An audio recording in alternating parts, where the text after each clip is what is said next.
ओम नारायणं नमस्कृत्य नरं चैव नरोत्तमं देवीं सरस्वतीं व्यासं ततो जयमुदीरयेत् भाषाणं तमो भेतेगिरिं यत्कृपात्तमहं वन्दे परमानन्दमाधवं निगमं सर्वगणितं फलं शिवं भागवतं संयुतं पिबत भागवतं रमालय भूरवशिका भूर्वाहुगा उद्दासं दर्शनोद्धारं सत्यपूर्णमकरभजं पराशरात्मनं वन्दे शिवतातन्तबोधिं ओम व्यासाय विष्णुरूपाय व्यासरूपाय विष्णुनमो ब्रह्मनिधये वासिष्ठाय नमो नमः ओम श्रीपरमात्मने नमः ओम नमो भगवते वासुदेवाय।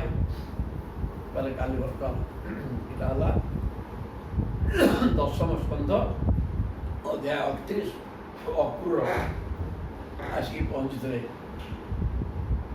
ब्रजरे रामकृष्ण नवाई कंसर युक्त हिसाब से महाराज कंसर निर्देश पालन करेंगे आसिक से बाटर रथ जा समय विभिन्न प्रकार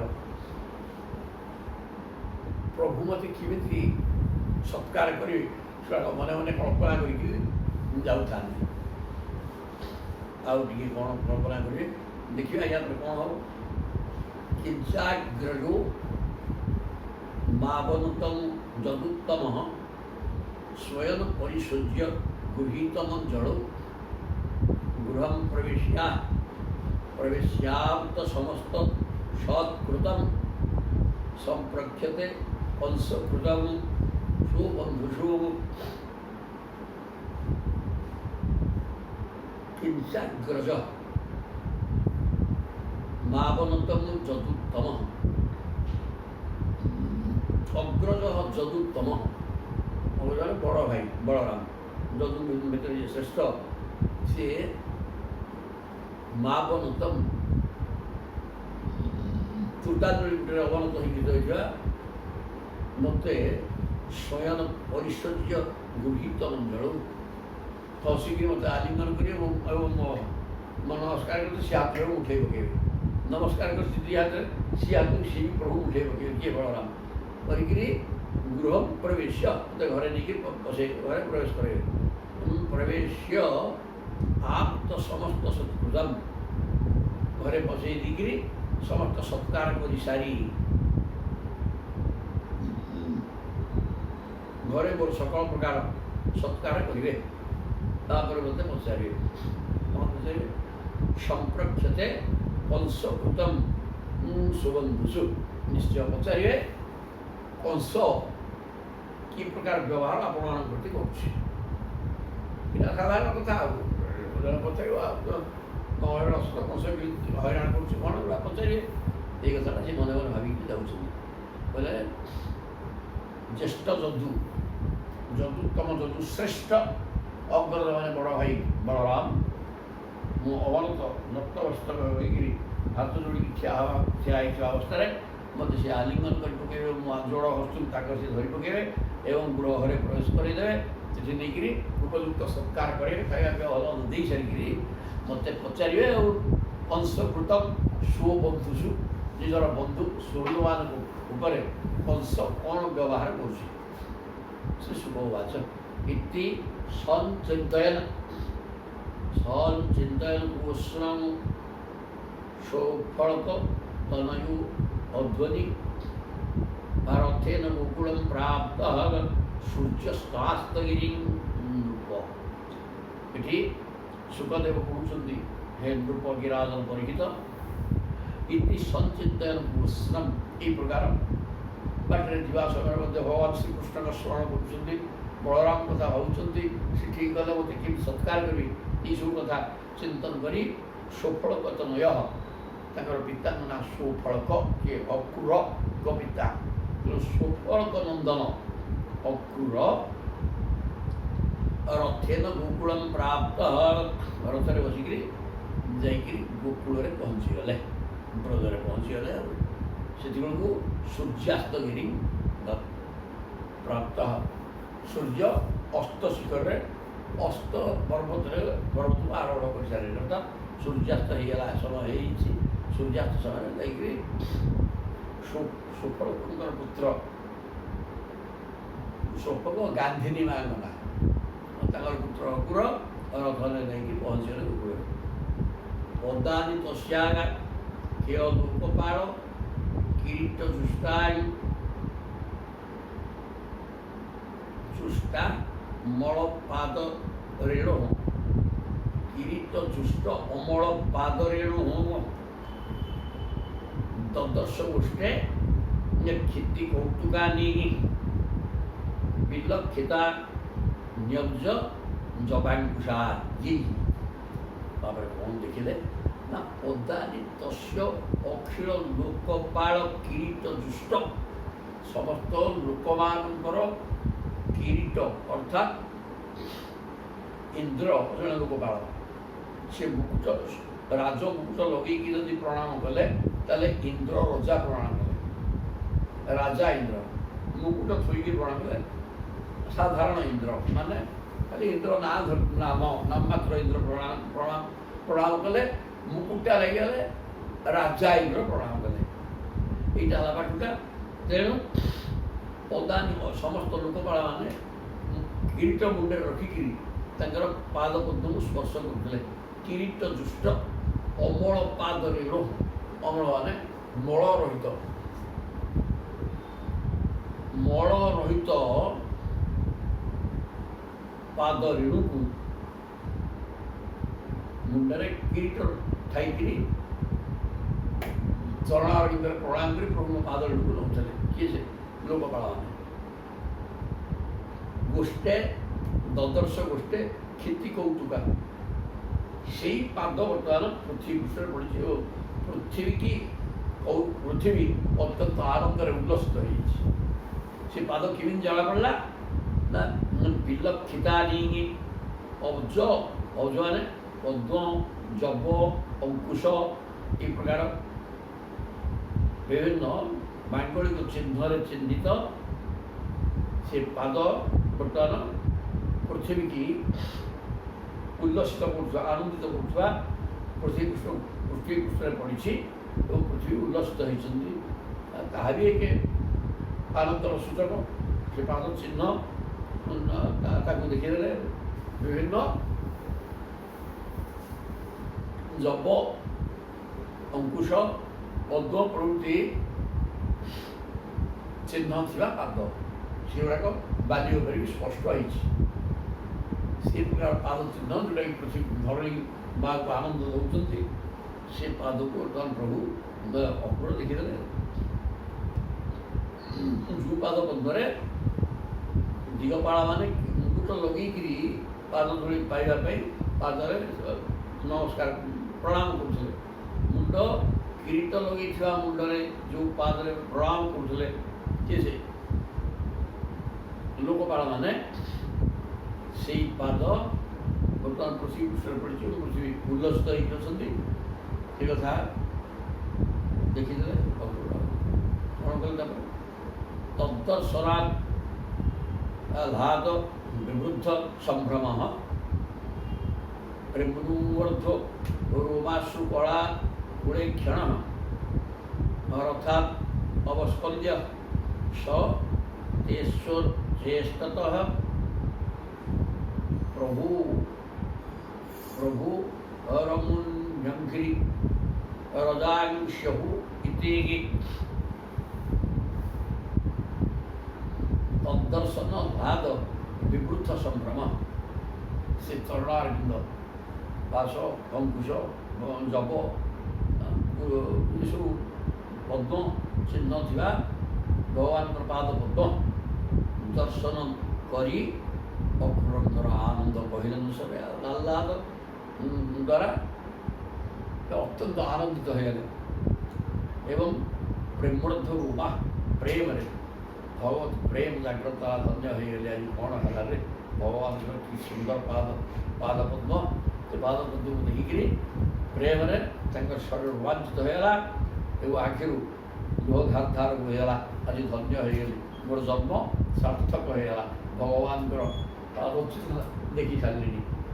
ଏ ପ୍ରକାର ଚିନ୍ତା କରି ଶରୀର ରୋମାଞ୍ଚିତ ହୋଇଛି, ଆଖିରୁ ଲୁହ ଧାର ବହୁଛି।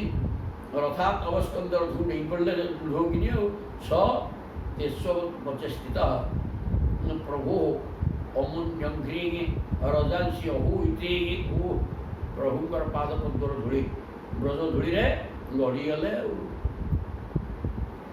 ପ୍ରଭୁଙ୍କର ପାଦ ଧୂଳି କହିଲ ସବୁ ଡେଇ ପଡ଼ି ପାଗଳ ଭଳିଆ ଗଡ଼ିଗଲେ ତା ଭିତରେ ଧନ୍ୟ ହେଇଗଲି ବୋଲି କହି ଧନ୍ୟ ପ୍ରଭୁ। ତାପରେ ଦେହମ୍ ଭୂତାନା ନିୟାନର୍ଥ ହିତ୍ୱା ଦମ୍ଭମ୍ ଭିୟଂ ଶୁଚମ୍ संदेशात जो हरे लिंग दर्शन श्रवणादि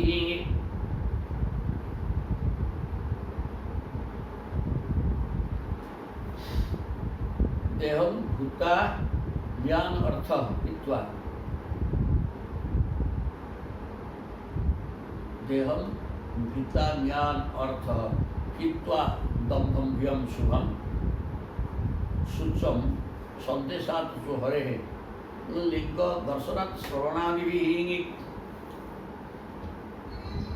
हे परीक्षित कंसर संदेश मिलवा ठारू आरंभ कर पर्यंत अक्रूरंकर चित्तर जो अवस्था शुणल सेपरी अवस्था पाई जीवर देह धारण कर परम लाभ देहम भूता यान अर्थ हित्वा दम्भम भयम शुचम दाम्भिक बढ़िया मृत्यु भय शोक सब घटी जाइए अक्रूर कंसर आदेश शुणिला परठारू केमी धन्य होगली जहाँ भगवान दर्शन करी सब चिंतन करी रथरे आसुँच से भगवत कथा चिंतन कर भगवान मत केमी स्वागत सत्कार स्वागत संबर्धना मत करेंगे कौन कौन करेंगे सब कथा गुड़ाक मन मन चिंता करी बर्तमान जाऊँच तेणु तक देह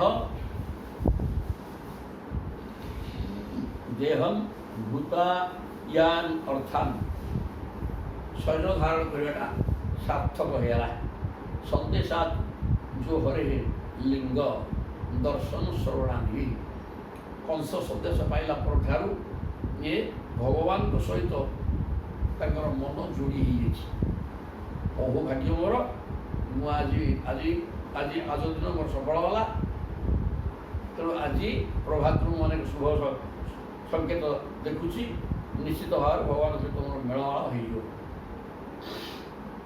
हो जन्म सार्थक हो प्रकार चिंतन से रही ददर्श कृष्ण रामंच ब्रजे भूदुहनम गतौ पित्त नीलांबर धरौ शरदम्बु भेक्षणौ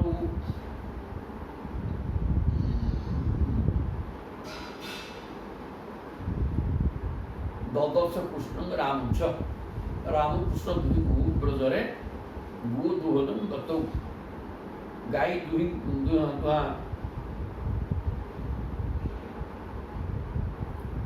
भाई गाई दुई पाखे ठिया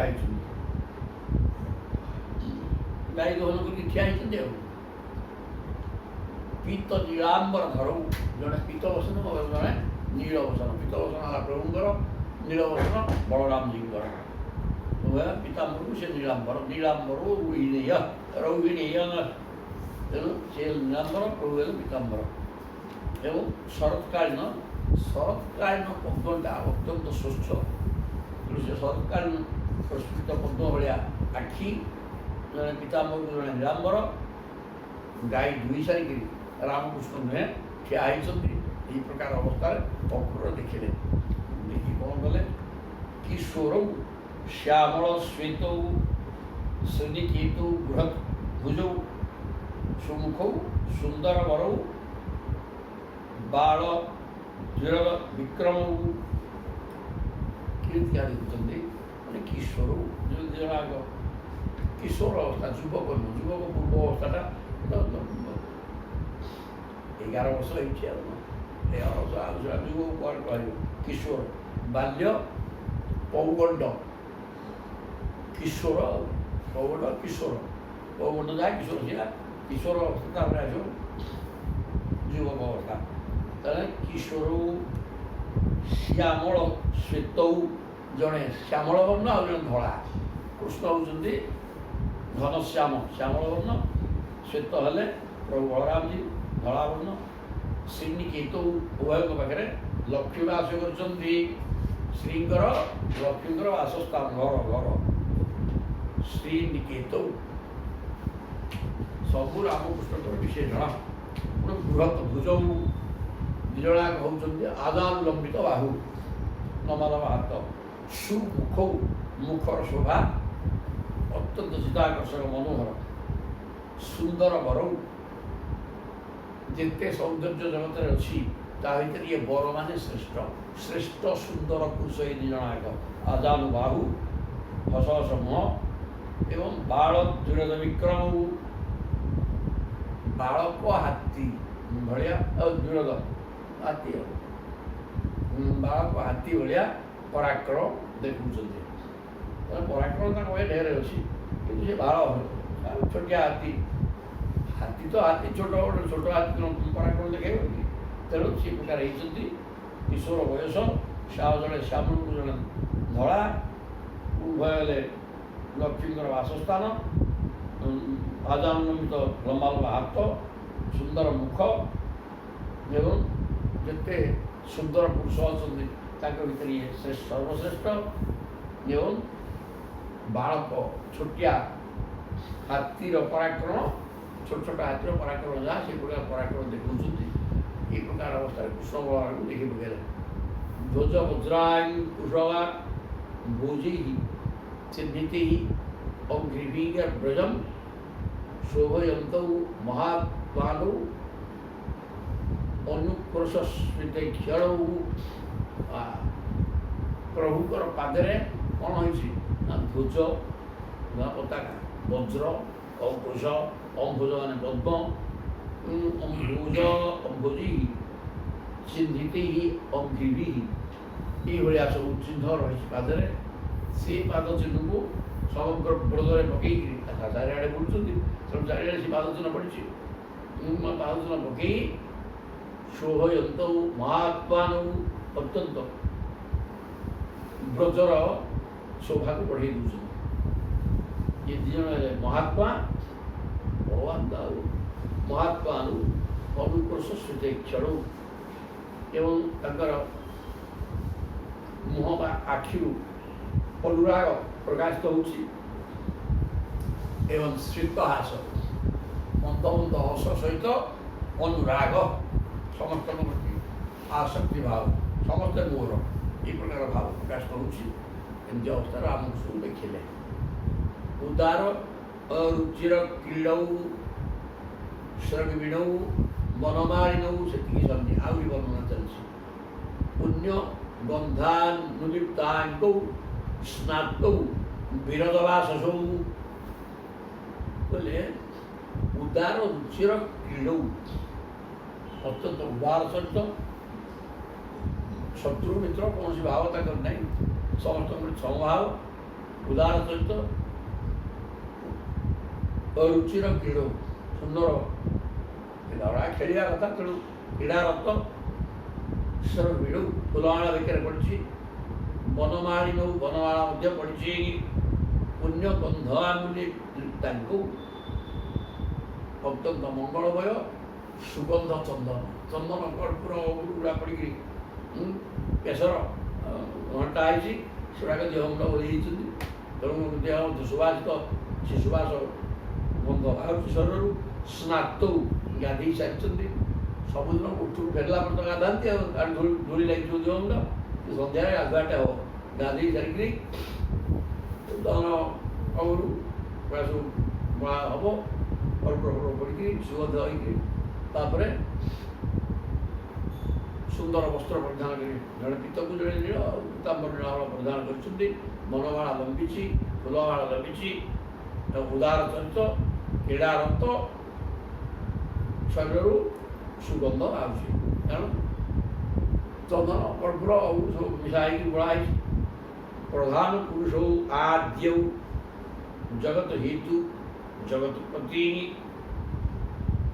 अवतीर्ण जगत्यर्थे स्वांशेन बड़केशव सुंदर कथा सब दिवचन दिवचन दिजना एका प्रधान पुरुष आद्य ये दिजन दिवचन आदि पुरुष दिजनाक प्रधान पुरुष सर्वश्रेष्ठ पुरुष एवं आदि पुरुष जगत हेतु जड़े तो जगत जड़े धरती ये अनंत नाग जी प्रभुकर शयन खट सी नहीं शोवा स्थान अर्थात प्रभु ही आठटा चमत्कार अनंत धरिकी रही पृथ्वी की ना नहीं पृथ्वी की धरते नारायण को धरते तो नारायण तो पृथ्वी से कारण प्रभु है विश्वरूप समस्त विश्वटा भितर अच्छी तेणु सी नारायण अनंत शयन कर जहाँ अनंत पृथ्वी रही है कारण नारायण को भितर ही पृथ्वीटा अच्छी सुंदर कथा ताले जगत हेतु चतुर्दश ब्रह्मांडर हेतु मान कारण मान स्रष्टा ଆଉ ଜଗତ ପତି ଜଗତ ସୃଷ୍ଟି କରିଛନ୍ତି ସେ ଓ ସେ ଜଗତର ପତି ମାନେ ସ୍ୱାମୀ ମାଲିକ ଅବତୀର୍ଣ୍ଣ ଜଗତ୍ୟର୍ଥେ ଏବଂ ସେ ଜଗତକୁ ସୁରକ୍ଷା ଦେବା ପାଇଁ ଅବତାର ନେଇଛନ୍ତି ଜଗତ ତାଙ୍କରି ଭିତରେ ଅଛି ତେଣୁ ଜଗତର ସ୍ରଷ୍ଟା ସିଏ ତାର ମାଲିକ ଏବଂ ଜଗତର କଲ୍ୟାଣ ପାଇଁ ଅବତାର ନିଅନ୍ତି ସୁରକ୍ଷିତ ପାଇଁ स्वांशेन बड़केशव परम ब्रह्मकर अंश को धरिक संसार को रक्षा करे निज संसार को निज रक्षा करने अवतार देते दिशु वित्तिवीरा राजन पूर्वाणु प्रभयाश्वया यथा मारकत शैल गुप्यश्च कनकाचित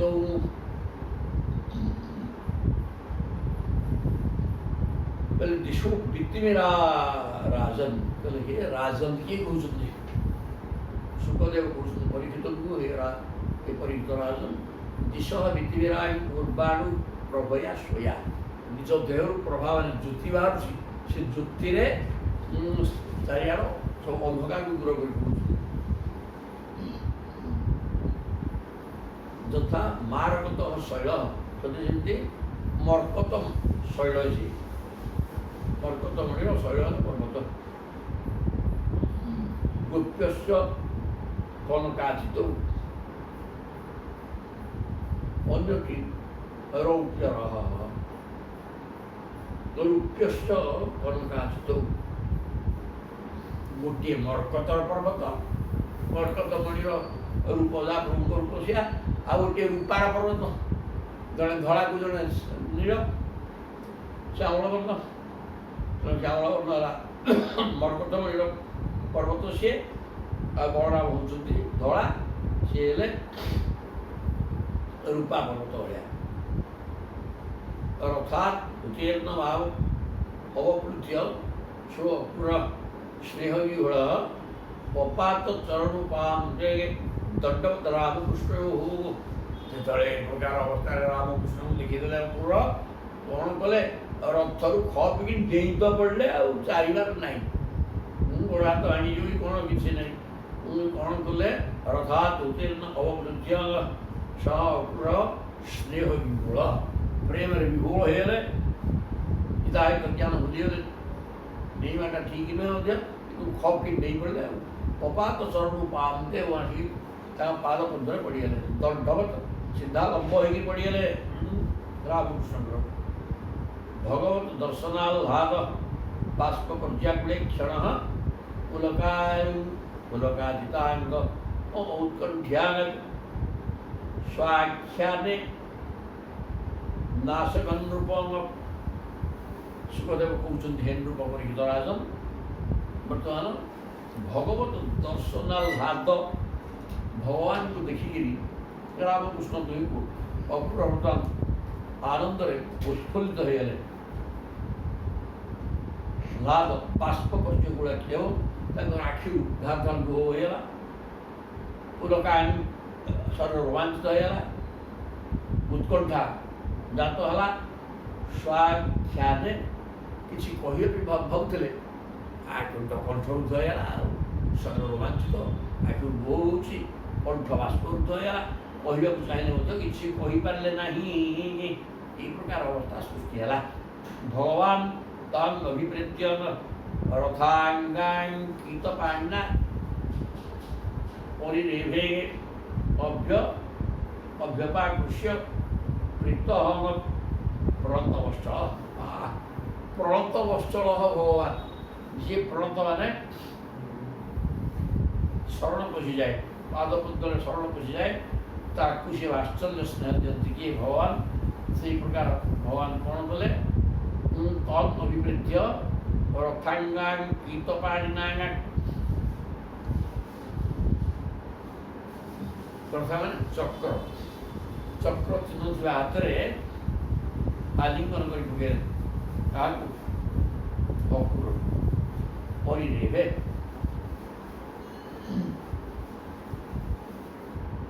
ଅଭ୍ୟୁପାକୃଷ୍ୟ ଏବଂ ତାଙ୍କୁ ଟାଣି ଆଣିକି ତାଙ୍କୁ ଆଲିଙ୍ଗନ କଲେ। ପ୍ରୀତଃ ପ୍ରଣତ ବତ୍ସଳ, ଯେହେତୁ ପ୍ରଭୁ ହେଲେ ଯିଏ ଶରଣାଗତ, ତାକୁ ବାତ୍ସଲ୍ୟ ସ୍ନେହ ଦିଅନ୍ତି। ତେଣୁ ଯିଏ ଯେତେବେଳେ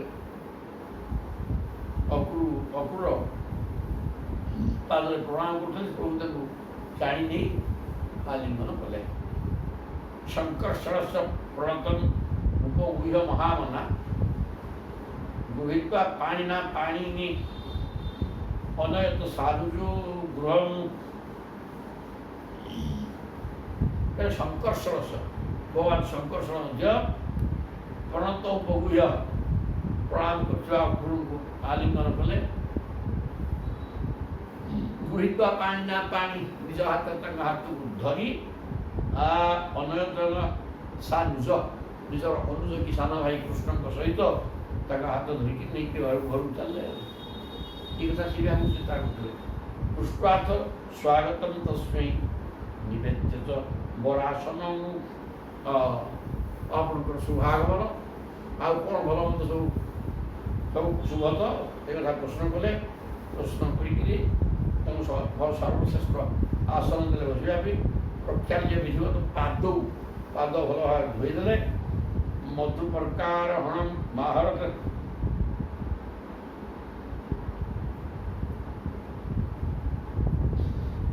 ମଧୁପର୍କ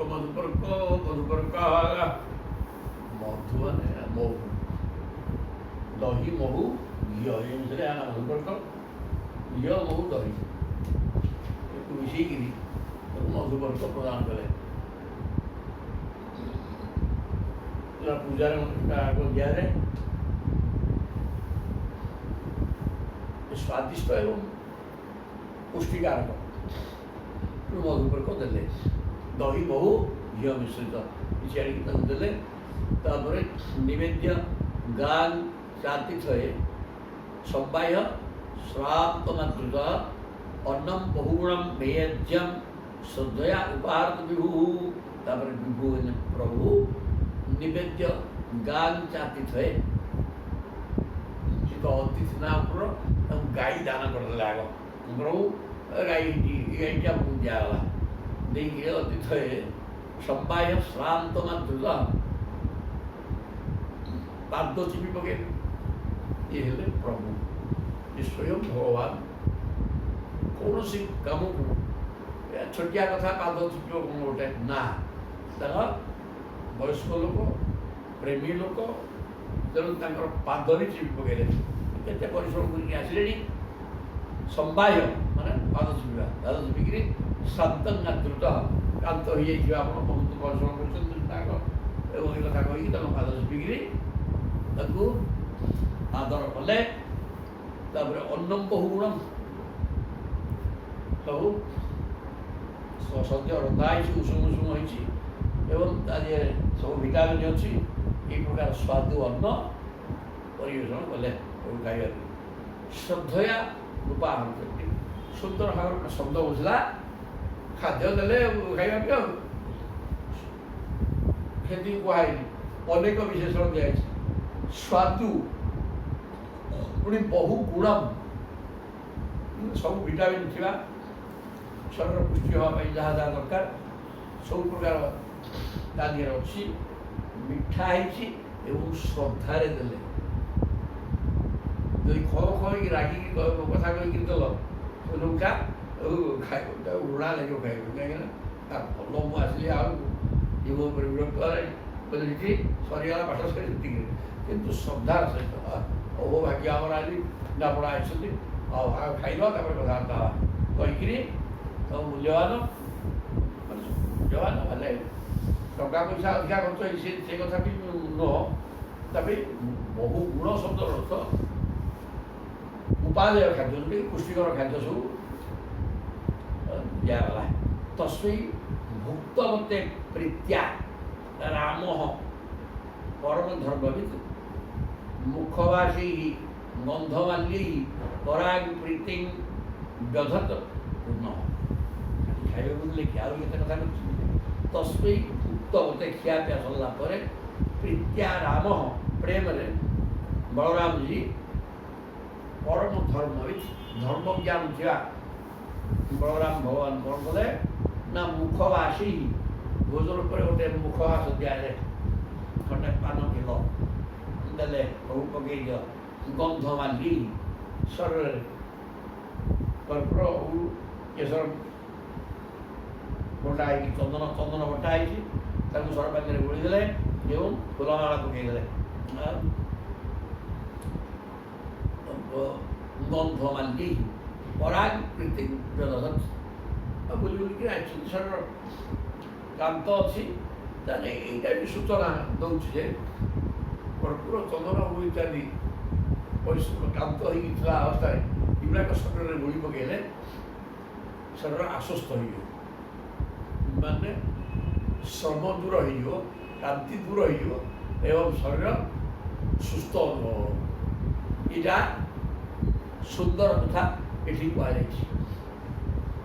ଯାହା କୁହାଯାଇଛି ଏଠି ତାଙ୍କୁ ଦେଲେ କହିବା ଦ୍ୱାରା ଖାଲି ଦେଲେ ସେ କଥା ନୁହଁ। ଏଥିରୁ ଆମକୁ ଶିକ୍ଷା ଦିଆଗଲା ଯେ ଜଣେ ପରିଶ୍ରମ କରି କ୍ଳାନ୍ତ ହୋଇଛି, ଚନ୍ଦନ ଗୋଳିଦେବାଟା ଠିକ୍। କର୍ପୂର ମିଠା ଚନ୍ଦନ ଗୋଳିଦେଲେ ଦେହ କାକର ଲାଗିବ ଏବଂ ଶାନ୍ତ ହେଇଯିବ, ଶରୀର ସୁସ୍ଥ ଲାଗିବ, ଦରଜ ରହିବନି, ସବୁ କିଛି ହଟିଯିବ। ଏ କଥା କଲେ ତାପରେ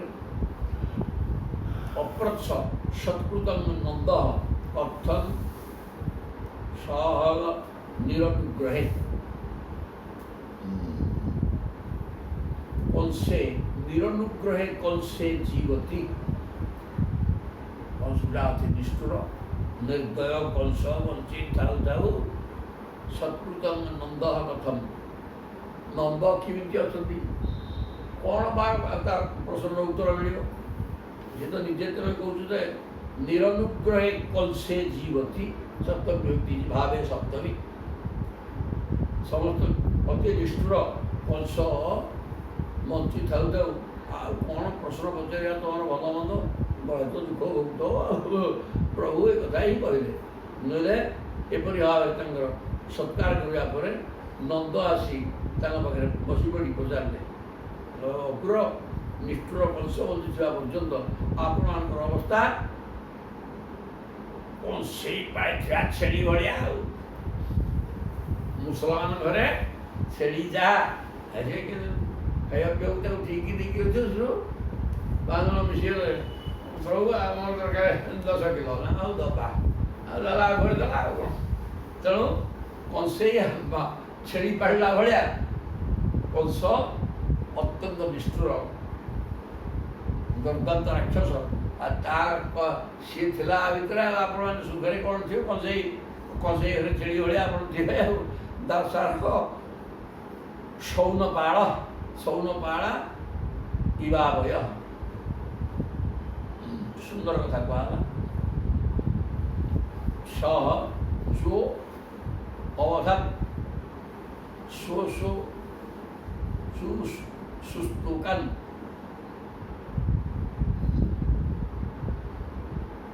କୃଷନ୍ତ୍ୟ ଅସୂତୃଖଳ କିନୁ ଶ୍ରୀ ତତ୍ ପ୍ରଦାନାନ୍ବ କୁଶଳନ ବିମୃଷାମହେ।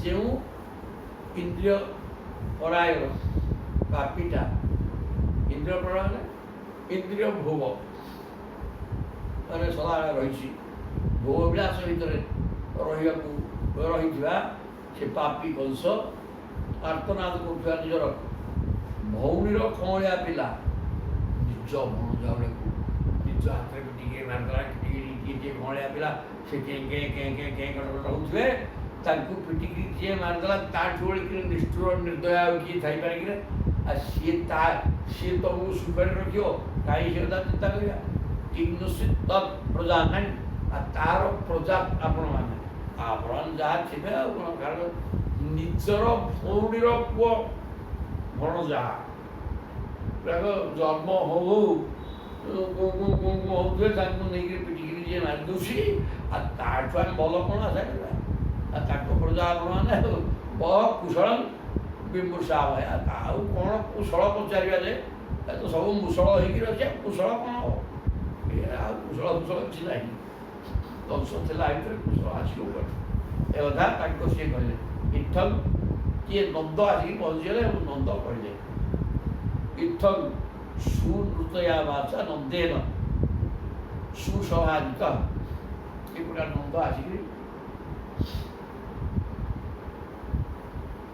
ତାଙ୍କ ସାଙ୍ଗେ କଥୋପକଥନ ହେଲେ ଅପୁର ପରିପୃଷ୍ଟେନ ଜହଉ ଅଧ୍ୱ ପରିଶ୍ରମମ୍ ଅପୁରଙ୍କ ସକଳ ପଥଶ୍ରମ ଦୂର ହୋଇଗଲା ନନ୍ଦ ଏବଂ ଅପୁରଙ୍କ ଏମିତି କଥାବାର୍ତ୍ତା ହେବା ଫଳରେ ସେଇ ଘରେ ଛେଳି ପାଳିବା ଯାହା ଥିବ ଅର୍ଥାତ୍ ଦେବେ ସବୁ ଥିବ ଯିଏ ନିଜର ଭଉଣୀର ଜନ୍ମ ହେଲା ପିଲା ଗୁଡ଼ାକ ହଉଥିବେ ତାଙ୍କୁ ନେଇକିରି ପଥରରେ ପିଟିକିରି ମାରିଦେଲା ସେ ନୃଶଂସ କଂସ ଯୋଉଠି ରଜା ଆପଣମାନେ କ'ଣ ସୁଖରେ ଥିବେ କାହିଁକି ସୁଖ ପ୍ରଶ୍ନ କରିବୁ ଏ ପ୍ରକାର କହିବା ଫଳରେ ଅପୁର ଅତ୍ୟନ୍ତ ଖୁସି ହେଇଗଲେ ତାଙ୍କର ପଥଶ୍ରମ ଦୂର ହେଇଗଲା ଇତି ଶ୍ରୀମଦ୍ଭାଗବତ ମହାପୁରାଣେ ପାରମହଂସ୍ୟାଂ ସଂହିତାୟାଂ ଦଶମ ସ୍କନ୍ଧେ ପୂର୍ବାର୍ଦ୍ଧେ ଅପୁର ଆଗମନଂ ନାମ ଅଷ୍ଟାତ୍ରିଂଶୋऽଧ୍ୟାୟः ତାପରେ 39 ଅଧ୍ୟାୟ ହେଲା ଶ୍ରୀକୃଷ୍ଣ ବଳରାମଙ୍କର ମଥୁରାଗମନ ଅପୁର ଆସିଛନ୍ତି ନେଇକିରି ଗଲେ ଆପଣ ସେ ସୁଖବାସ ସୁଖଦେବ ବର୍ତ୍ତମାନ ପରୀକ୍ଷିତଙ୍କୁ କହୁଛନ୍ତି ସୁଖୋପବିଷ୍ଟ ପର୍ଯ୍ୟଙ୍କେ ରାମକୃଷ୍ଣ ରୁମାନିତ ଲେଭେ ମନୋରଥାନ୍ ସର୍ବାନ୍ ପଥି ଜାନ ସକାର ସୁଖୋପବିଷ୍ଟ ପର୍ଯ୍ୟଙ୍କେ ଖାଇଲେ ପିଇଲେ ଚନ୍ଦନ ବଳା ହେଇଗଲା ଦେହରେ ଫୁଲମାଳ ସୁଗନ୍ଧିତ ଫୁଲମାଳ ପଡ଼ିଛି ପୁରା ରଜା ପ୍ରେମ ହେଇଗଲା କି ଅପୁରଙ୍କର ପଲଙ୍କ ଉପରେ ବସିଛନ୍ତି ରାମକୃଷ୍ଣ ରୁମାନିତ ରାମ ଏବଂ ବଳରାମ ଏବଂ ଶ୍ରୀକୃଷ୍ଣଙ୍କ ଦ୍ୱାରା ମାନ୍ୟକୁ ପାଇ ତାଙ୍କୁ ଅତ୍ୟନ୍ତ ସମ୍ମାନ ଦେଇକି ସତ୍କାର କଲେ ଏ ସତ୍କାରକୁ ପାଇକି ଅପୁର ପଲଙ୍କ ଉପରେ ବସି ଲେଭେ ମନୋରଥାନ୍ ସର୍ବାନ୍ କହିଲେ ଯାହା ଯାହା ବାଟରେ ଆସିଲା ଆସିକି ମୁଁ ଭାବୁଥିଲି ଏଗୁଡ଼ାକ ସବୁ ହେଇଗଲା ଆଉ ତେଣୁ କିଂ ଅଲଭ୍ୟମ୍ ଭଗବତୀ ପ୍ରସନ୍ନେ ଶ୍ରୀନିକେତନେ ତଥାପି ତତ୍ପରାଗା ରାଜନ୍ ନହି ବାଞ୍ଛନ୍ତି କିଞ୍ଚନ କିଂ ଅଲଭ୍ୟମ୍ ଭଗବତୀ ପ୍ରସନ୍ନେ ଶ୍ରୀନିକେତନେ ଶ୍ରୀ ମାନେ ଲକ୍ଷ୍ମୀଙ୍କର ଘର ଲକ୍ଷ୍ମୀଙ୍କର ରହିବା ସ୍ଥାନ ଭଗବାନ କୃଷ୍ଣଚନ୍ଦ୍ର ପ୍ରସନ୍ନ ହେଇଯାଆନ୍ତେ କ'ଣ ଦୁର୍ଲଭ ହବ କି ସଂସାରରେ ଆଉ ଦୁର୍ଲଭ ହେଇକି କ'ଣ ରହିବ ଭଗବାନ ତ ଖୁସି ତଥାପି ତତ୍ପରାୟଣ ରାଜନ୍ କିନ୍ତୁ ଏ ରାଜନ୍ ପରୀକ୍ଷିତ କହୁଛନ୍ତି ସୁଖଦେବ କହୁଛନ୍ତି ପରୀକ୍ଷିତଙ୍କୁ ଏ ରାଜନ୍ ତଥାପି ତତ୍ପରାୟଣ ଯେଉଁମାନେ କୃଷ୍ଣଗତ ପ୍ରାଣ ମନ କୃଷ୍ଣମୟ ହେଇକି ଅଛି ସେମାନେ କିଞ୍ଚନ ବାଞ୍ଛିତ ନହି କିଞ୍ଚନ ବାଞ୍ଛନ୍ତି ସେମାନେ କିଛି ଚାହାନ୍ତିନି ଯେଉଁମାନଙ୍କର ମନ କୃଷ୍ଣମୟ ହେଇକି ଅଛି ସେମାନେ ଚାହାନ୍ତି ପ୍ରଭୁ ଘୋଡ଼ା ଦେଇଦିଅ ଆଦି ଦେଇଦିଅ ଅମୁକ ଦେଇଦିଅ ପୁଅର ଚାକିରି କରିଦିଅ ଝିଅର ବିବାହ ହେଇପାରୁନି କ'ଣ ଟିକେ କରିଦିଅ ଦେହ ଅସୁସ୍ଥ କ'ଣ କରିବା ଟିକେ ଭଲ କରିଦିଅ ଏମିତି ଅନେକ କାମନା ବାସନା ନେଇକି ଲୋକ ପୋଷାକ ଦଳି ଧୂପ କାଠି ହରିଣ ମନ୍ଦିର ଯାଆନ୍ତି ତେବେ ସିଏ ଦେଇକି ପକେଇ ଦେଇକି ରୁଳୁ ପଛେଇ ଦେଇକି ପ୍ରଭୁ ଅମୁକ କର ସବୁ କହୁଥିବେ ଲାଗି ପଡ଼ିକି। କିନ୍ତୁ ଯିଏ ପ୍ରକୃତରେ ସଚ୍ଚା ଭକ୍ତ ଯାହାର ମନ କୃଷ୍ଣମୟ ହେଇକି ରହିଯାଇଛି ସେ କିଛି ଚାହିଁବନି ପ୍ରଭୁ କରୁ। ଏ କଥା ସୁନ୍ଦର ଭାବରେ ଅକ୍ରୁର କହିଲେ। କଥା ଅକ୍ରୁର କହୁନାହାନ୍ତି ଯେ ଏଠି ବର୍ତ୍ତମାନ ବ୍ୟାସଦେବ ଉପଦେଶ ଦେଉଛନ୍ତି ଜନସମୂହଙ୍କୁ ଯେ ଭଗବାନଙ୍କୁ ମାଗନି କିଛି, ଭଲ କି ଭକ୍ତି କର। ସେ ତ ଅନ୍ତର୍ଯ୍ୟାମୀ ନା, ଯଦି ତୁ ତାକୁ ଠିକ୍ ଚିହ୍ନିଛୁ ଅନ୍ତର୍ଯ୍ୟାମୀ ବୋଲି, ତୋର କ'ଣ ଅଭାବ ସେ କ'ଣ ଜାଣିନାହାନ୍ତି କି? ତାକୁ ମାଗୁଛୁ ଇଏ ଦେବେନି କି? ତୋର ତୁ ଭଲ କି ସେ ଭକ୍ତି କରୁଛୁ, ତୋ କଥା ତୁ କରିଚାଲ। କ'ଣ କହିଥିଲ କାଲି ପରା କହିଛନ୍ତି, ତୁମେ ଯେଉଁ ଭାବରେ ପ୍ରଭୁଙ୍କୁ ଭାବନା କରିବ ଅନୁରୂପ ଦାନ ସେପଟୁ ଆସିବ। ତୁମର ଭାବ ଦରକାର, ଭାବିବା ଦରକାର। ଭାବନା ଯେତିକି ସୁସ୍ଥ ନିର୍ମଳ ହେବ ସେପଟୁ ଦାନଟା ସେତିକି ପରିଷ୍କାର ହେବ। ଆଉ ନହେଲେ ନାହିଁ ତୁମ ମହିଳା ମନରେ ଯଦି ଭଗବାନଙ୍କୁ ପୂଜା କଲ ଲୋକ ଦେଖାଇଲା ସିଆଡ଼ୁ ମଧ୍ୟ ଲେମ୍ବୁ ଲୁଣ ଆସିବ, କିଛି ଆସିବ। ଏମିତିକା ଅବସ୍ଥା ତେଣୁ ଯେମିତି କରିବ ସେମିତି ପାଇବ। ଜୟ ଜଗନ୍ନାଥ। ସାୟଂ ତନାସନମ୍ କୃତ୍ୱା ଭଗବାନ ଦେବକୀ ସୁତଃ ସୁହୃତ୍ସୁବୃତ୍ତଂ କଂସସ୍ୟ ଅନ୍ୟଚିକିତ୍ସିତଂ ସାୟନ୍ତନାସନଂ କୃତ୍ୱା। ଅକୁରୁ ଖାଇବାକୁ ଦେଇଦେଲେ ପ୍ରଭୁ ସେଠୁ ରାତ୍ରି ଭୋଜନ ଶେଷ କରିଲେ। ଭଗବାନ ଶ୍ରୀକୃଷ୍ଣ ଦେବକୀ ସୁତ ଦେବକୀ ନନ୍ଦନ ଭଗବାନ କୃଷ୍ଣ ରାତ୍ରି ଭୋଜନ ଶେଷ କରି ସୁହୃତ୍ସୁବୃତ୍ତଂ ନିଜ ଲୋକମାନଙ୍କ ଦ୍ୱାରା ନିଜ ଲୋକମାନଙ୍କ ଗହଣରେ କଂସସ୍ୟ ପପ୍ରଚ୍ଛନ୍ନ ଅନ୍ୟ ଚିକିତ୍ସିତଂ କହିଲେ ଇଏ ଗୋଟେ ତା'ର ଚିକିତ୍ସା ମାନେ ଇଏ ଗୋଟେ ବର୍ତ୍ତମାନ ଆପଣଙ୍କୁ ଉଦୟଗିରି ପଠେଇଛି ଆମକୁ ନେବା ପାଇଁ ତ ଗୋଟେ କଥା ଗଲା। ଆଉ କ'ଣ କ'ଣ ତା'ର ଇଚ୍ଛା ଅଛି ସେଗୁଡ଼ାକ ଆମକୁ ଟିକେ ବର୍ଣ୍ଣନା କରି କହ। ଶ୍ରୀ ଭଗବାନ ବାଚ ଭଗବାନ ଶ୍ରୀକୃଷ୍ଣ କହୁଛନ୍ତି ତାତ ସୌମ୍ୟାଗତ କ୍ୱଚିତ୍ ସ୍ୱାଗତଂ ଭଦ୍ରମସ୍ତୁଃ ଅପି ସୁଜ୍ଞାନ୍ତି ବନ୍ଧୁନାଂ ଅନ୍ନବିବ ମନାମୟଂ। କହିଲେ ହେ ତାତ ପିତା ପିତା ପକେଇ ଅଗୁର ହେଉଛନ୍ତି ତାଙ୍କର ପକେଇ ତାତ ସୌମ୍ୟ ଆଗତ କ୍ୱଚିତ୍ ଆପଣଙ୍କ ହୃଦୟ ସତରେ ବଡ଼ ନିର୍ମଳ, ବାଟରେ ଆପଣଙ୍କୁ କିଛି କଷ୍ଟ ହେଇନି ତ? ତୁମେ ସୁବିଧାରେ ଆସିଲ ତ? ସ୍ୱାଗତମ୍ ଆପଣଙ୍କର ଶୁଭାଗମନ ହେଇଛି ତ? ଆପଣଙ୍କର କଲ୍ୟାଣ ହଉ। ଅପି ସୁଜ୍ଞାନ୍ତି ବନ୍ଧୁ ନାହିଁ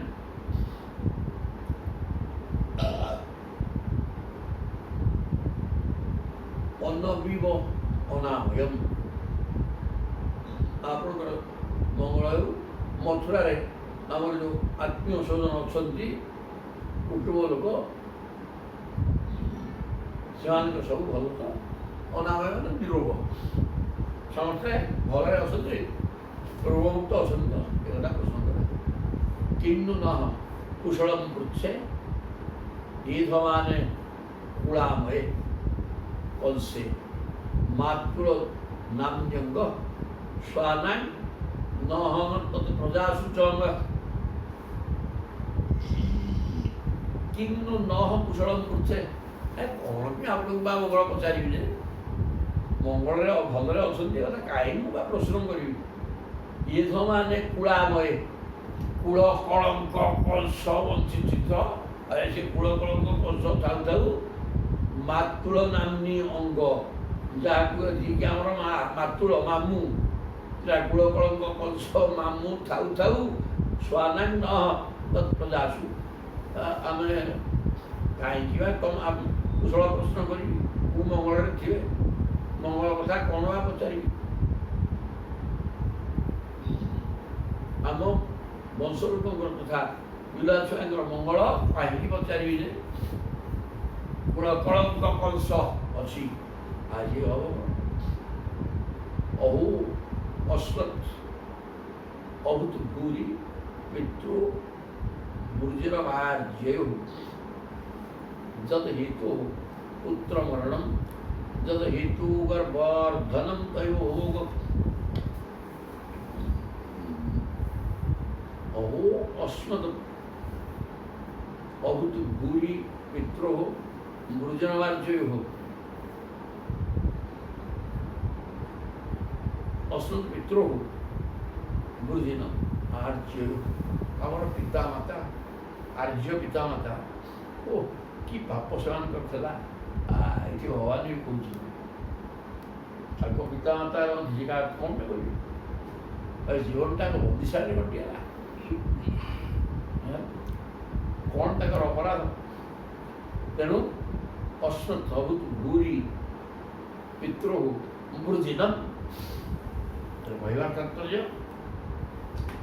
ଭଗବାନଙ୍କର ସମ୍ପର୍କିତ ହେଲେ ମଧ୍ୟ ପ୍ରାରବ୍ଧ ବିଶୃଙ୍ଖଳିତ ପ୍ରାରବ୍ଧ ଯାହା ଭୋଗ ଦବ ଆଣିକିରି ସିଏ କାହାକୁ ଛାଡ଼ ନାହିଁ ବାପା ସିଏ ଭଗବାନଙ୍କର ରୂପା ହେଇଥିଲେ ମଧ୍ୟ ବହୁତ ତାଙ୍କର ପାପ ବହୁତ ଥିଲା କମ୍ ଭୋଗ କଲେ ଯିଏ ରଜା ହେଇକି ରଖିବା କଥା ଯିଏ ବନ୍ଦିଶାଳରେ ତାଙ୍କ ଜୀବନ ପଳେଇଲା କ'ଣ ହାତ ଟେକା ମୁଠେ ସିଏ ଦେଉଛି ଖାଇକିରି ରାତିବେଳେ ଟିକେ କିରି ପଡ଼ିଛନ୍ତି ଅନ୍ଧକାର ଘରରେ କମ୍ ପାପ ବୁଝିଲା ମାନେ ପାପମ ଯଦ ହେତୁ ପୁତ୍ର ମରଣମ ପାପ ହେତୁରୁ ପୁତ୍ର ମରଣମ ଛଅଟା ପୁଅ ବାଡ଼େଇ ପିଟିକି ମାରିଦେଲା ଏବଂ ଯଦ ହେତୁ ବନ୍ଧନମ ତୟୋଃ এই ପାପ ହେତୁରୁ ସେମାନେ ବନ୍ଦିଶାଳାରେ ବନ୍ଧନରେ ଅଛନ୍ତି ଏବଂ ପିଲାମାନଙ୍କର ମୃତ୍ୟୁ ଦେଖୁଛନ୍ତି ତେଣୁ ଭୟଙ୍କର ପାପର ଫଳ ସ୍ପଷ୍ଟ ଭାବରେ ବାହାରେ ପାପର ଫଳ ଏହି ପ୍ରକାର ଅବସ୍ଥା ଦେଇକି ଆସେ କମ୍ ପାପ ସେ କରୁଛନ୍ତି ତାପରେ ଦିଷ୍ଟ୍ୟା ଅଦ୍ୟ ଦର୍ଶନମ ସ୍ୱାନାଂ मह्यम वह सौम्य कांक्षितम सज्जातम वर्णतायुक्तात भवागमन कारण पहले दृष्टिया अद्य दर्शन स्वाना आज मोर बड़ भाग्य जे निज लोक मान देखा पाई लोक कहले ककई आप निज लोक मो बापांकर भाई आज जड़े प्रकार लोक देखा पाइले मोर अहोभाग्य ए सौम्य कांक्षितम मु अनेक दिन चाहूली जे आपण मध्य कहार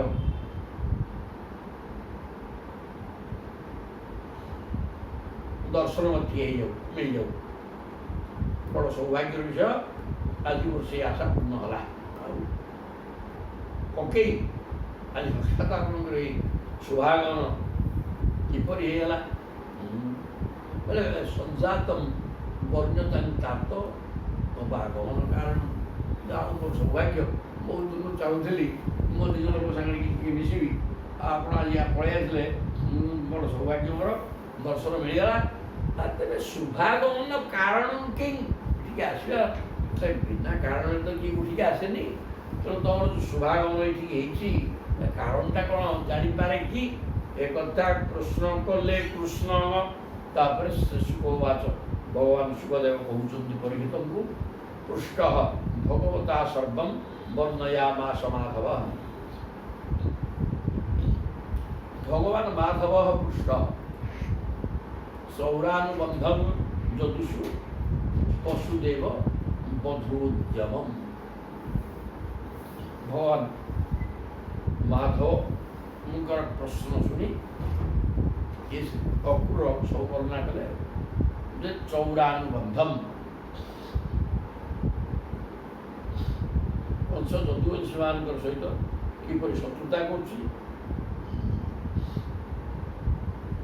कर वसुदेव बधूद्यम वसुदेव को मारिया भी सहस्र खड़ा धरिक गोड़े वसुदेव को मारिदेवा उद्यम कर कंसर जहाँ सन्देश था सब कहले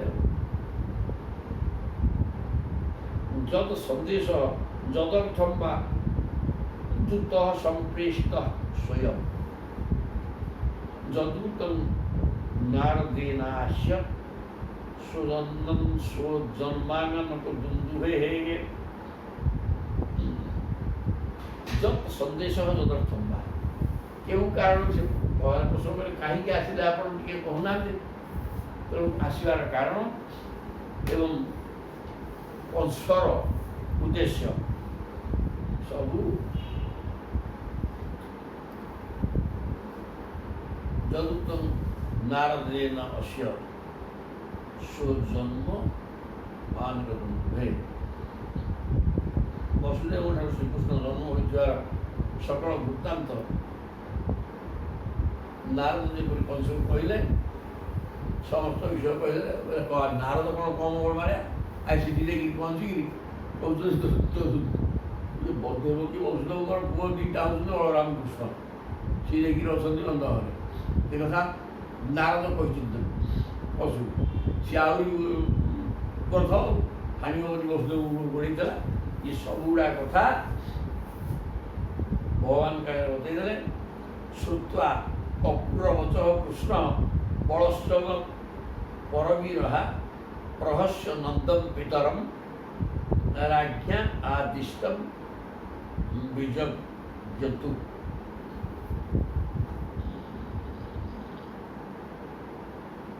ଅକ୍ରୁରଠାରୁ ଏସବୁ ବିଷୟ ଶୁଣି ଶତ୍ରୁଦଳ ଭଗବାନ ଶ୍ରୀକୃଷ୍ଣ ବଳରାମ ହସିଲେ।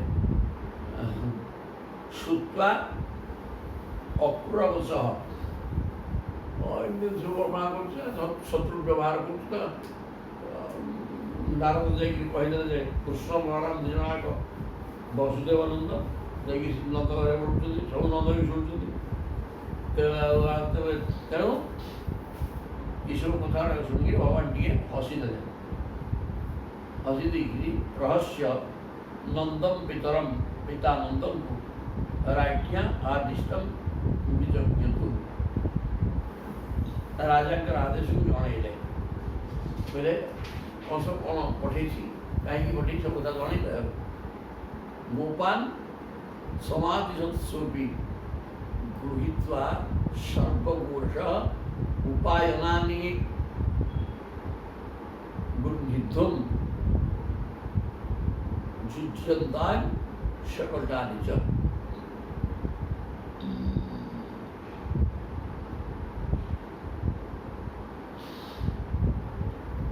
कंसर आज्ञा शुणिकी गोपान सभादिशुपी कंसर आदेश नंद मध्य शिखिले अग्रज कहते कृष्ण अच्छा बलराम अच्छा नंद अच्छा आगे कहते। तेणु सी बर्तमान कौन कले गोपान समाधिशुपी नंद मध्य सागे सागे गोपाल मान को आदेश देदेले गृहता मोर सह सब क्षीर संग्रह की रख उपायना निर्दम आउ जार जहाँ कौन भेटी दवा कथा क्षीर गुड़ाक नवा आउ जहाँ जिन सब देकी झील किसी नवा जुजंता की सकटानी सब सगड़ ठीक कर काली सकाल जा नंद आदेश दे जश्याम सोह मधुपुरी दास्याम नृपते रसान द्रक्ष्यामः सुमहत पर्वं जानती जानपदाः क्रीडन एवं अघोषण क्षत्रा नंद गोप सुगोकुले नंद बर्तमान घोषणा कले गोपरे जे कौन करवा दास्याम स्व मधुपुरी काली आम मधुपुरी की जा माने मथुरा जा दास्याम नृपते रसान रजा कंस को क्षीर सब उपहार दवा जी जहाँ क्षीर दुहीकि शगड़े लद दक्षाम सुमहत पर्व धर्म उत्सव हो देखा मजा लगे जानती जानपदाख्य विभिन्न आड़ू बहु लोक आसुच्च तो आमको तो निमंत्रण कर डकई तेणु आम jaar असुविधा कौन अच्छी तो जा धनु उत्सव देखा उपहार सब धर एवं अघोषयत क्षत्रा नंद गोप सुगोकुले ନିଜର ଗୋକୁଳରେ ନନ୍ଦ ସବୁ ଘୋଷଣା କରିଦେଲେ ଯେ କାଲି ଯିବାକୁ କଂସ ଡକେଇକି ଧନୁଯାତ୍ରା ହେଉଛି ସେ ଯାଇକି ଦେଖିବା ଉପହାର ସବୁ ଧରିକି ଚାଲ ପଳେଇବା। ଗୋପ୍ୟ ତାହା ତଦୁପସୃଜ୍ୟ ବହୁ ବ୍ୟଥିତା ଭୂଷଣ ରାମକୃଷ୍ଣ ପୁରୀଂ ନେତୁ ଅଗ୍ରଂ ବ୍ରଜମାଗତଂ ଗୋପାଙ୍ଗନାମାନେ ବୁଝିଗଲେ ଯେ ହଇରେ ଇଏ ଅକ୍ରୁର ଆସିଛି ରାମକୃଷ୍ଣ ଜଣଙ୍କୁ ନେଇକିରି ପଳେଇବ ଗୋପ୍ୟ ତା ତଦୁପସୃଜ୍ୟ ଯେତେବେଳେ ଶୁଣିଗଲେ କ'ଣ ଗୋଟେ ଧନୁ ଉତ୍ସବ ହେଉଛି ରାମକୃଷ୍ଣ ବି ଯିବେ ଆଉ ସମସ୍ତେ ଯିବେ ଆଉ ବହୁ ବ୍ୟଥିତା ଭୂଷମ ଅତ୍ୟନ୍ତ ଦୁଃଖରେ ଭାଙ୍ଗି ପଡ଼ିଲେ। ରାମକୃଷ୍ଣ କରିକି ନେତୁ ରାମକୃଷ୍ଣ ଦୁଇକି ମଥୁରା ଭାବେ ଅକ୍ରୁର ଆସିଛି ଏ କଥା ଗୋପାଙ୍ଗନାମାନେ ବୁଝିଗଲେ। କାଶ୍ଚିତ୍ ତତ୍ ବୃତ୍ତାପ ଶ୍ୱାସ ମ୍ଳାନ ମୁଖଶ୍ରିୟା ସଂସଦ ଦୁକୁଳ ବଳୟ କେଶ ଗ୍ରନ୍ଥ୍ୟସ୍ୟ କାଷ୍ଟନ ଏମାନଙ୍କର ଅବସ୍ଥା ଅସମ୍ଭାଳ ରହିଲା। କାହାର? ଗୋପୀମାନଙ୍କର। କାଚିତ୍ ତତ୍କୃତ ବୃତ୍ତାପ ପ୍ରଭୁଙ୍କ ବିଚ୍ଛେଦ ହେଇଯିବ ନା ସେଥିପାଇଁ ସମସ୍ତଙ୍କ ହୃଦୟ ଉତ୍ତପ୍ତ ହେଲା। ବିରହ ବିଚ୍ଛେଦ ଦୁଃଖ ସମସ୍ତଙ୍କୁ ଘାରି ପକେଇଲା। ତେଣୁ ଶ୍ୱାସ ମ୍ଳାନ ମୁଖଶ୍ରିୟ ଦୀର୍ଘ ନିଶ୍ୱାସ ଉଷ୍ମ ନିଶ୍ୱାସଟାକୁ ବାହାରିଲା। ଯେତିକି ଶାନ୍ତ ଅବସ୍ଥାରେ ଥିବ ନିଶ୍ୱାସ ଶୀତଳ, ଅଶାନ୍ତ ଅବସ୍ଥା ହେଇଗଲେ ମନ ଭିତରେ ଗରମ ନିଶ୍ୱାସ ବାହାରିବ ଏବଂ ସେ ଗରମ ନିଶ୍ୱାସ ବାହାରିକି ମୁଖମଣ୍ଡଳର ଶୋଭାକୁ ମ୍ଳାନ କରିଦେଲା। ସଂସଦ ଦୁକୁଳ ବଳୟ ଏ ଦୁଃଖ କଥା ଶୁଣିକିରି ତାଙ୍କ ଶରୀର ଶୁଖିଗଲା ଏବଂ ଦୁକୁଳ ଅଣ୍ଟାରୁ ବସ୍ତ୍ର ଖୋଲି ହେଇଗଲା। ବଳୟ କଙ୍କଡ଼ ସବୁ ତଳକୁ ଖସି ଆସିଲା। ସବୁ ଦୁର୍ବଳ ହେଇଗଲା ସାଙ୍ଗେ ସାଙ୍ଗେ ଶୁଣୁ ହେଲା। ବଳୟ କେଶ ଗ୍ରନ୍ଥ୍ୟସ୍ୟ କଷ୍ଟ କାହାର ଚୁଟି ଫିଟିଗଲା, ଖୋସା ସାରା ସବୁ ଫିଟିଗଲା ମାନେ ସମସ୍ତେ ଚିନ୍ତା କରିକି ଭାଗି ପଡ଼ିଲେ। ଶରୀର ଦୁର୍ବଳ ହୋଇଯିବାରୁ ଲୁଗା କାହାର ଫିଟି ସାରିଲାଣି ତ, କାହାର କେଶ ବନ୍ଧନ ଖୋଲିଗଲାଣି, କାହାର ବଳୟ ହାତରେ ଲେଖା ଉପରେ ଗଣ୍ଠି ଦେଇକି ତଳକୁ ପଳେଇ ସବୁ ହେଲା। ମାନେ ଅତ୍ୟନ୍ତ ମାନସିକ ଅଶାନ୍ତି ଭୋଗ କରିକି ଶରୀର ଦୁର୍ବଳ ହେଇଗଲା। ଅନ୍ୟାଂଶ ତଦନୁଧ୍ୟାନ ନିବୃତ୍ତା ଶେଷବୃତ୍ତୟ ନାଭ୍ୟଜାନନ୍ନିମମୁ ଲୋକଂ ଆତ୍ମଲୋକଂ ଗତାୟ। ଅନ୍ୟାସ ଆଉ କୌଣସି ଗୋପୀ ତତ୍ ଅନୁଧ୍ୟାନ ନିବୃତ୍ତା ଶେଷବୃତ୍ତୟ ଭଗବାନ ଆରାଧନା କରି ଆଉ ପ୍ରଭୁ ପଳେଇବେ। ଆଉ ସେ ଭଗବାନଙ୍କ ରୂପକୁ ଚିନ୍ତନ କରି ମନ ଭିତରକୁ ନେଇଗଲା ଏବଂ ନାଭ୍ୟଜାନନ୍ ଇମଂ ଲୋକଂ ଆତ୍ମଲୋକଂ ଗତାୟ। ସେଇ ମର୍ତ୍ତ୍ୟ ଲୋକରେ ଅଛି ଏ କଥା ଆଉ ଅନୁଭବ କରିପାରିଲାନି। ଭଗବାନଙ୍କୁ ଏ ପ୍ରକାର ଚିନ୍ତନ କରି ସତେ ଯେମିତି ବୈକୁଣ୍ଠକୁ ପଳେଇଲା ବୋଲି ଚିନ୍ତନ ଭାବିଲା ଏବଂ ବୈକୁଣ୍ଠ ସେଉ ଚାଲିଗଲା। ବିଚିତ୍ର ପଦଯୁକ୍ତ ହୃଦୟସ୍ପର୍ଶ ମଧୁର ବାଣୀ ନାଚିବାକୁ ଲାଗିଲା। ସେମାନେ ସେଥିରେ ତଲ୍ଲୀନ ହେଇଗଲେ, ମୋହିତ ହେଇଗଲେ।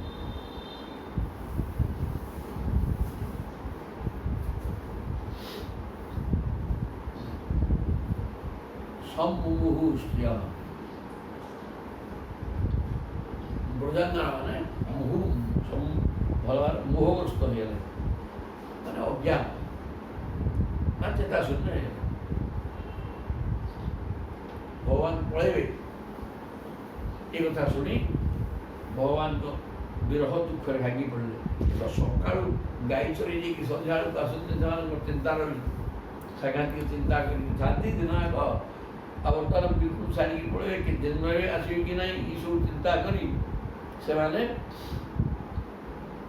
ଅଚ୍ୟୁତ ଚିନ୍ତାକୁଳ ହେଇଗଲେ।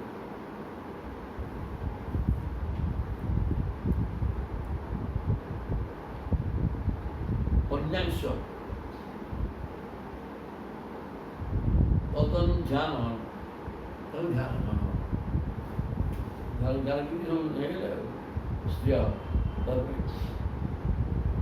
ସ୍ମରନ୍ତ୍ୟଃ ତାପରା ସୌରେ ଅନୁରାଗ ସ୍ମୃତେରିତାଃ ହୃଦି ସୁଷ ଚିତ୍ରପଦା ଗିରଃ ସଦ୍ମୁହୁ ସ୍ତ୍ରିୟଃ।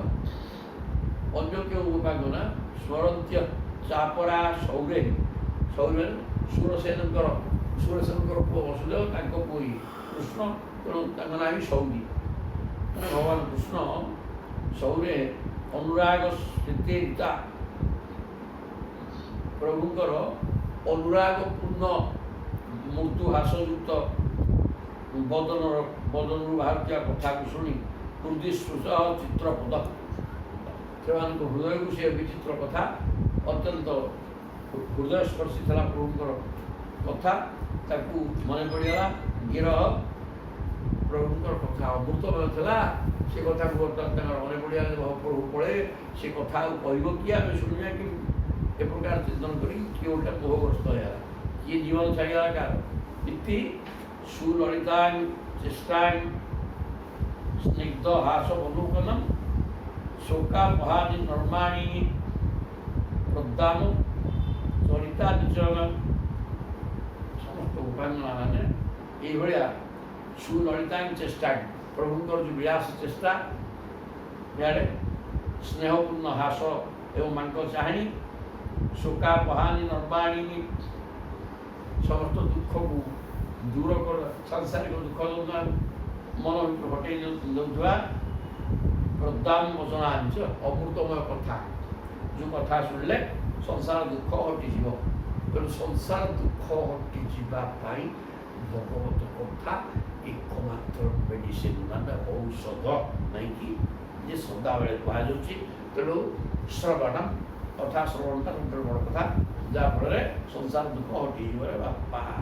ତେଣୁ ଏ କ'ଣ କହିଲେ, କ'ଣ ଶିଖେଇକି ଉପାଙ୍ଗନା ସୁଲଳିତାଙ୍କ ଚେଷ୍ଟା କି ତାଙ୍କର ମନୋହର ଚେଷ୍ଟା, ଚାରିଚରଣ କାର୍ଯ୍ୟକଳାପ ଏବଂ ସ୍ନେହପୂର୍ଣ୍ଣ ଚାହାଣୀ ଏବଂ ସଂସାର ଦୁଃଖକୁ ହଟାଉଥିବା ଅମୃତମୟ କଥା ସବୁ ମନେ ପଡ଼ିଲା। ଚିନ୍ତୟନ୍ତ୍ୟ ମୁକୁନ୍ଦସ୍ୟ ଭିତ୍ତା ବିରହ କାତରାଃ ସବେତାଃ ସଂଘର୍ଷଃ ପ୍ରଚୁଃ ଅଶ୍ରୁମୁଖ୍ୟଃ ଅଚ୍ୟୁତାଶୟାଃ। ସେମାନଙ୍କର ହୃଦୟ କୃଷ୍ଣମୟ ହେଇଗଲା, ବୋଲେ ପ୍ରଭୁ ପଳେଇବେ। ତେଣୁ କୃଷ୍ଣମୟ ହେଇକି ହେଲା କ'ଣ, ଚିନ୍ତୟନ୍ତ୍ୟ ମୁକୁନ୍ଦସ୍ୟ, କେବଳ ଭଗବାନଙ୍କ କଥା ଚିନ୍ତା କରିବାର ଲାଗିଲେ ଏହି ପ୍ରକାର ପ୍ରଭୁ, ଏମିତିକା ତାଙ୍କର ମନ୍ଦହାସ, ଏମିତିକା ତାଙ୍କ ଚାହାଣୀ, ଏମିତି ଅମୃତମୟ କଥା କହନ୍ତି ଯେଉଁଟା ସଂସାର ଦୁଃଖ ହଟିଯିବ। ଏସବୁ ଗୁଡ଼ାକ ମନେ ପକେଇ ହେଲେ ତ ବିକଳ ଭୀତା ବିରହ କାତରା, ତାଙ୍କ ଭୟ ସୃଷ୍ଟି ହେଲା ଏବଂ କୃଷ୍ଣଙ୍କ ବିରହ ବ୍ୟଥା ସେମାନଙ୍କୁ ବାଧିଲା ବହୁତ। କାହିଁକିନା ପଳେଇବେ ତ ପଳେଇବେ, ଆସିବେ କି ନ ଆସିବେ କୁଟା କଲା। ତେଣୁ ସେମାନେ ବିରହ ବ୍ୟଥାରେ କାତର ହେଇଗଲେ। ସବେ ତାହା ସଂଘର୍ଷ, ସବୁ ଏକାଠି ମିଶିକି ଆଲୋଚନା କଲେ। ଆଉ ପ୍ରଚୁର ଅଶ୍ରୁ ଉଚ୍ଚ, ସମସ୍ତେ କାନ୍ଦୁଛନ୍ତି, ସମସ୍ତଙ୍କର ମନ କୃଷ୍ଣମୟ ହେଇଯାଇଛି ଏବଂ କାନ୍ଦି କାନ୍ଦିକିରି ବିଚାର କଲେ। ଯାଇକିରି ଅକୁଳକୁ ବିଟିବା ଆଉ ବିଚାର କଲେ। ବିଚାର କରୁଥାନ୍ତୁ, କାଲି ଦେଖିବେ କ'ଣ ବିଚାର କଲେ। ଗୋପ୍ୟ ହଉ କାଲି ଗୋପୀମାନେ କହିବେ।